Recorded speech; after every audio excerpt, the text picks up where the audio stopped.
നമ്മുടെ ബഹുമാനപ്പെട്ട മുഖ്യമന്ത്രിയുടെ ഒരു ഡയലോഗാണ്, എനിക്ക് ഏറ്റവും പിടിച്ചൊരു ഡയലോഗാണ്. സർക്കാരിലിരിക്കുമ്പോൾ പ്രതിബദ്ധതയും ആത്മാർത്ഥമായി പ്രവർത്തിക്കണം. അത് ചെയ്യാൻ കഴിഞ്ഞില്ലെങ്കിൽ ശകലെങ്കിലും ഉളുപ്പുണ്ടെങ്കിൽ രാജിവെച്ച് പോകണം. ഇത് 2016 നമ്മുടെ ബഹുമാനപ്പെട്ട മുഖ്യമന്ത്രിയുടെ ഡയലോഗാണ്. പ്രതിപക്ഷ പാർട്ടി നേതാവായിരുന്നു. അപ്പോൾ ആ ഡയലോഗ് ഇന്ന് ഞാൻ വീണാർ ജോർജിന് മുമ്പിൽ പറയാൻ ആഗ്രഹിക്കുന്നു. ഇന്ന് ഡോക്ടർമാര് സമരം ചെയ്യുന്നു, നഴ്സുമാര് സമരം ചെയ്യാൻ പോകുന്നു, രോഗികൾ ദുരന്തത്തിൽ സഫർ ചെയ്യുന്നു. ഇതാണ് ആരോഗ്യ മേഖലയുടെ സ്ഥിതി.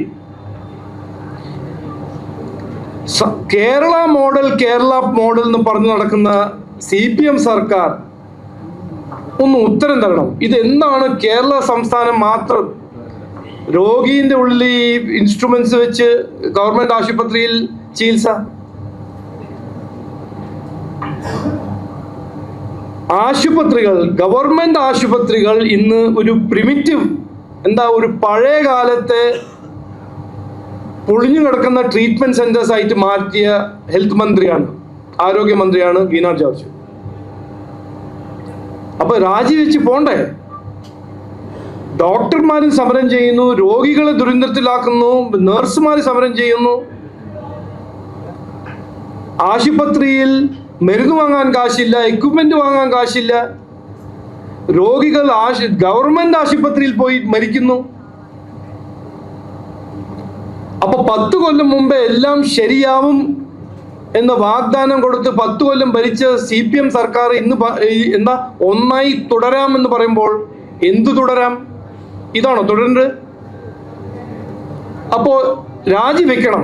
വീണാർ ജോർജിന് ശകലം ഉളുപ്പുണ്ടെങ്കിൽ, ഇത് ബഹുമാനപ്പെട്ട മുഖ്യമന്ത്രി തന്ന ഒരു ഉപദേശമാണ്, വീണാർ ജോർജ് രാജിവെക്കണം എന്നാണ് എനിക്ക് പറയാനുള്ളത്.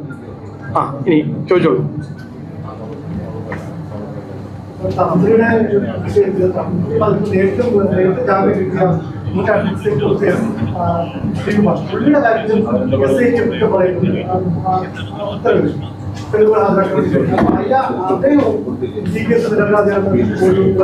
അല്ല, ഞാൻ കോർട്ട് പറഞ്ഞത് എന്താ?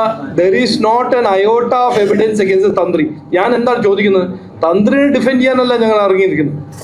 ഞാൻ പറയുന്നത് എന്തുകൊണ്ട് ആ സമയം ഒരു എവിഡൻസ് ഇല്ലാണ്ട് തന്ത്രിനെ അറസ്റ്റ് ചെയ്തു? ഞങ്ങളുടെ അഭിപ്രായം എന്താണ് ഞാൻ പറയാൻ ആഗ്രഹിക്കുന്നത്? ഇത് വാസവന്റെയും കടകംപള്ളി സുരേന്ദ്രന്റെയും ചോദ്യം ചെയ്യാൻ, അതിന്ന് ശ്രദ്ധ തിരിക്കാൻ ആണ് ഈ സർക്കാർ ചെയ്തത്. ഇത് അവരൊരു തന്ത്രം ആയിരുന്നു. ഇതിൽ ആർക്കും ഒരു സംശയം ഉണ്ടാവാൻ പാടില്ല. കാരണം ഒരു എവിഡൻസ് ഇല്ലാണ്ട് എങ്ങനെയാണ് തന്ത്രിനെ അറസ്റ്റ് ചെയ്യുന്നത്?